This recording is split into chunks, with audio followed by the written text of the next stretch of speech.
Hey there. So, as most of you know, I hate being on camera, but there are some things I would like to start covering with everybody and not, do it in a blurb and whatnot. So, they're going to be really quick, short, informative videos in regards to anything I think someone has told me over time that they wish they had known. First off, I'm going to start with utilization of credit really quickly. For example, if your credit card limit is $3,000, you should never be going over a $300 balance.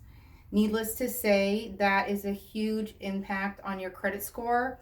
And while it only takes a moment for your score to go down, it can take months to a year to bring it back up.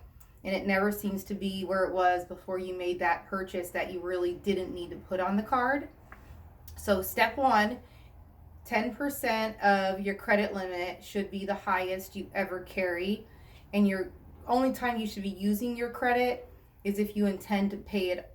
If you use it for that 10%, is if you intend to pay it off the following month. Okay, that's one thing.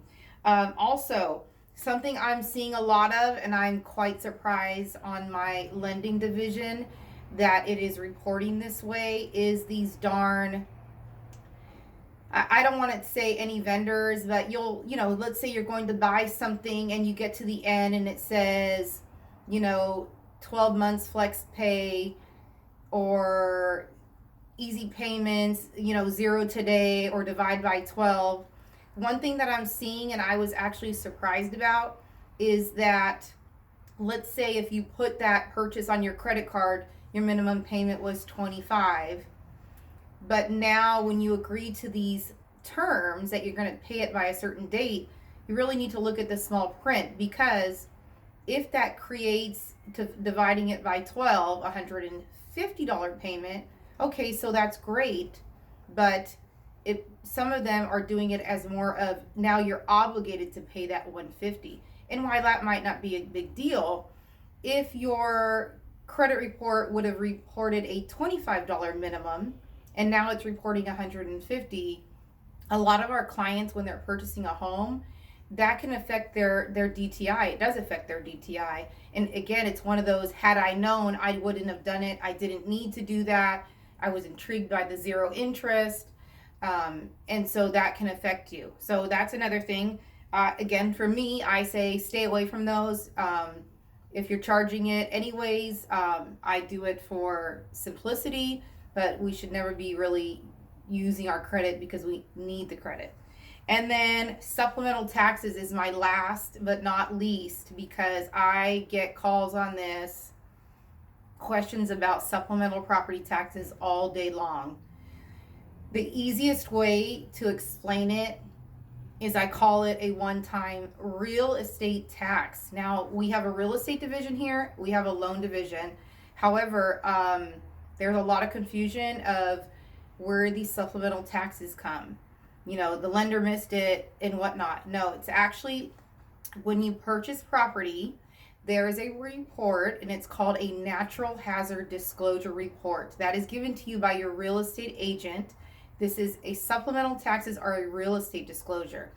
When you go through that report, which I wish that it was its own report because it's so critical. Supplemental taxes can be anywhere from $100, sometimes $3,000.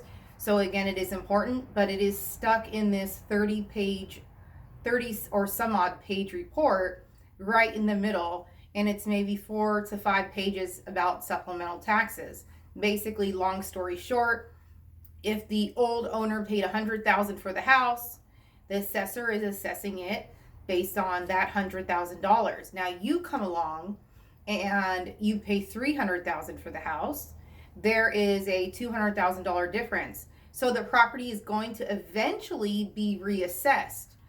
Well, you should start paying the new taxes the day you move in or day that you become the owner. But the assessor is not going to stop and say, okay, let's refigure this person's taxes. So your tax bills, until the assessor catches up, are going to be based on the old owner's value, and that's where your supplemental tax bill comes into play. On a good natural hazard disclosure report, there will be a calculator. There should be no guessing. So grab that natural hazard disclosure report or ask your real estate agent to show you the supplemental tax section. What that will have in it, it will have a mathematical equation with the old owner's value and an ability for you to plug in what you're purchasing for, what time of the year. It has to do with when you close escrow based on when they do their records, and it tells you how to figure out your supplemental tax bill. Again, this is probably of the three topics the most important because I get a lot of calls on this, and we don't want you to be short because there's a lot of paperwork in this industry, and unfortunately, it's such a critical component, and it's stuck in the middle of this 30 page or 30 some odd page report, and unfortunately, it does get missed. Okay, that should be it. I'm at 6 minutes. Talk to you later.